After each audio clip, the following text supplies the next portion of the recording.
मोदी कौन सा फोन इस्तेमाल करते हैं आप जानकर हैरान हो जाएंगे। और भारत के इस वैज्ञानिक की वजह से आज भारत 15 साल पीछे है। क्या है इस वैज्ञानिक की दर्द भरी कहानी जानेंगे वीडियो में। और समुद्र के अंदर मौजूद है इतना सोना कि पूरी दुनिया करोड़पति बन सकती है। और क्या सच में सम्राट पृथ्वीराज फिल्म में अक्षय कुमार की जगह सनी देओल होने वाले थे। जानने के लिए बने रहिए वीडियो के एंड तक। नंबर 10, क्या आपको पता है कि हमारे देश के प्राइम मिनिस्टर नरेंद्र मोदी किस फोन का इस्तेमाल करते हैं। अपने इंपॉर्टेंट मीटिंग्स और इंपॉर्टेंट इवेंट्स में मोदी जी को आईफोन से सेल्फी खींचते हुए आपने देखा होगा, लेकिन असल में मोदी जी आईफोन का इस्तेमाल नहीं करते। ये आईफोन इंपॉर्टेंट इवेंट्स में सेल्फी खींचने के लिए ही होता है। असल में मोदी जी रेक्स फोन का इस्तेमाल करते हैं, जो एक बहुत ही स्पेशल फोन होता है और इस फोन को गवर्नमेंट द्वारा ही बनाया जाता है। इस फोन में कई चुनिंदा और खास फीचर्स होते हैं, जिसे हैक कर पाना लगभग नामुमकिन होता है। दुनिया के ज्यादातर प्राइम मिनिस्टर्स इसी फोन का इस्तेमाल करते हैं। इस फोन पर सरकार द्वारा निगरानी रखी जाती है। इस फोन में कई सिक्योरिटी फीचर्स और काम के फीचर्स होते हैं जो नॉर्मल फोन्स में बिल्कुल भी नहीं होते।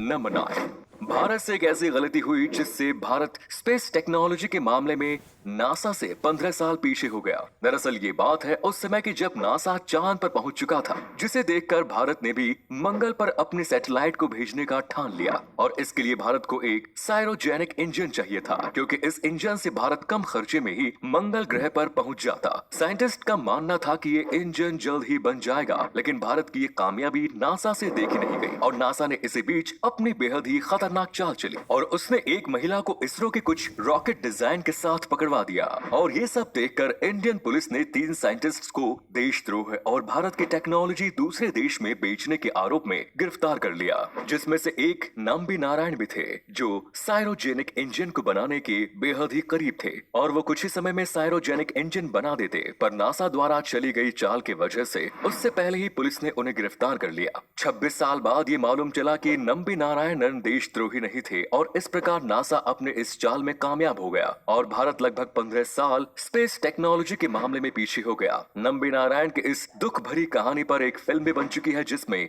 नंबी नारायण का किरदार एक्टर माधवन ने निभाया है।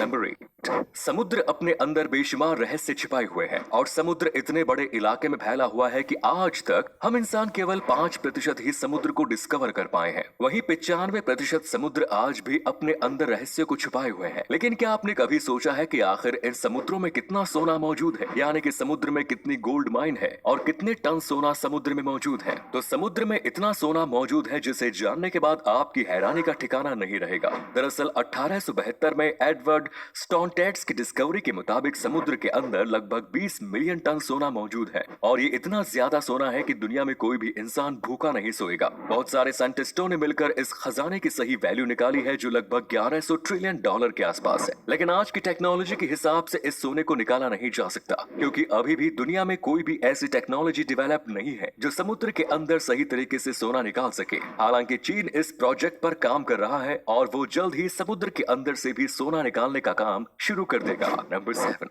हाल ही में पाकिस्तान के जर्नलिस्ट ने कुछ ऐसा दावा किया है जिसे सुनने के बाद किसी को विश्वास नहीं होगा। ऐसा भी हो सकता है। दरअसल पाकिस्तान के नुसरत मिर्जा ने एक बयान दिया है जिसमें उन्होंने कहा कि मैंने भारत का लगभग 5 बार दौरा किया है और इस दौरान इन्होंने भारत की जासूसी भी की है। और आपको जानकर हैरानी होगी कि नुसरत मिर्जा ने 2007 से 2015 तक भारत की कुछ ऐसी खुफिया बातें पाकिस्तान सीक्रेट एजेंसी ISI को सौंपी है, जो काफी महत्वपूर्ण थी। और इन्होंने भारत में बहुत जगहों पर जाकर ये मालूम किया है कि भारत कहां पर कमजोर है और कहां पर हिंदुओं की तादाद ज्यादा है और कहां पर मुस्लिमों की तादाद ज्यादा, ताकि वो कमजोर इलाके पर हमला कर सके। हालांकि भारत पाकिस्तान के लोगों को वीजा आसानी से नहीं देता है और अगर वीजा किसी को मिलता भी है तो उससे एक शर्त रखी जाती है कि वो 5 जगहों पर ही घूम सकता है। अब इनके द्वारा किया गया दावा कितना सच है या झूठ, आप इस बारे में क्या सोचते हैं कमेंट्स में बताएं। नंबर 6, दोस्तों, दुनिया में बहुत से स्टूडेंट ऐसे हैं जिनके घर में दिन होने के बावजूद भी सूर्य की रोशनी नहीं पहुंच पाती और बिजली का बिल भरने के लिए उनके पास पैसे नहीं होते और इसी कारण वो अपनी पढ़ाई नहीं कर पाते। लेकिन इसी प्रॉब्लम का सोल्यूशन निकाला है एक इंजीनियर ने, जो फिलीपीन के मनीला के रहने वाले हैं।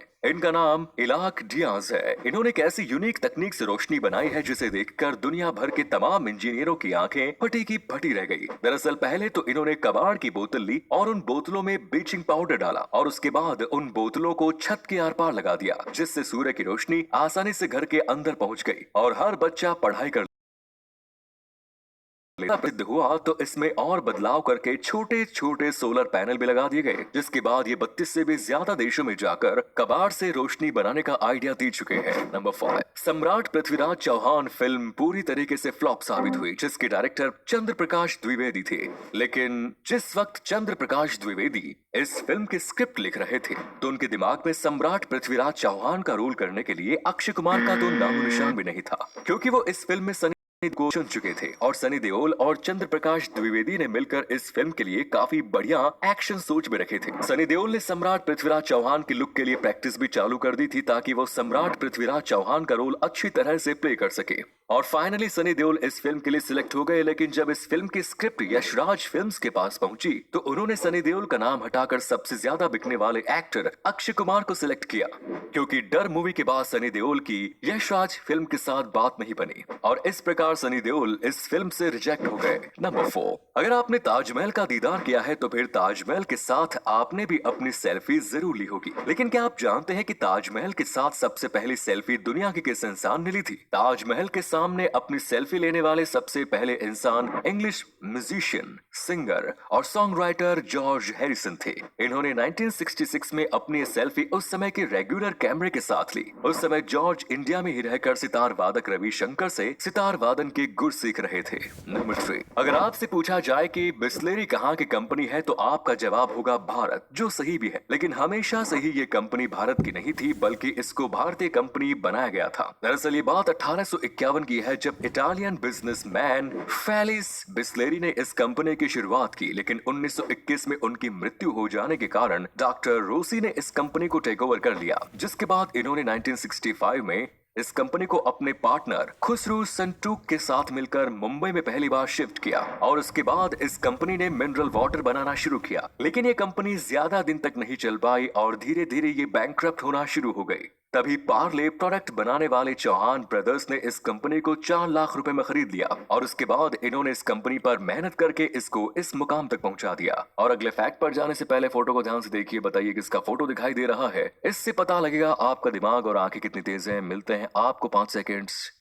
नंबर 2, क्या आपने कभी सोचा है कि अगर सूरज में अचानक विस्फोट हो जाए तो क्या होगा? सूरज एक स्टार है और किसी भी स्टार में होने वाले विस्फोट को सुपरनोवा कहते हैं। तो अगर सूरज में सुपरनोवा विस्फोट हुआ तो फिर पृथ्वी पर इसका प्रभाव हमें 8 मिनट 20 सेकंड के बाद ही देखने को मिलेगा, क्योंकि प्रकाश और ग्रेविटी दोनों एक ही स्पीड से ट्रैवल करते हैं। सूरज में विस्फोट होते ही इससे इतनी ज्यादा एनर्जी पैदा होगी कि उस समय पृथ्वी का जो साइड सूरज की ओर होगा वो पूरा हिस्सा जलकर राख हो जाएगा। पृथ्वी के दूसरे हिस्से का तापमान भी सूरज के सतह के तापमान से भी 15 गुना ज्यादा हो जाएगा। इतने ज्यादा तापमान की वजह से पृथ्वी के सारे जीव जंतु और पेड़ पौधे मारे जाएंगे। सूरज का अस्तित्व खत्म हो जाने के बाद पृथ्वी समेत सभी प्लैनेट्स अपने ऑर्बिट से निकलकर स्पेस में यूं ही मंडराते रहेंगे।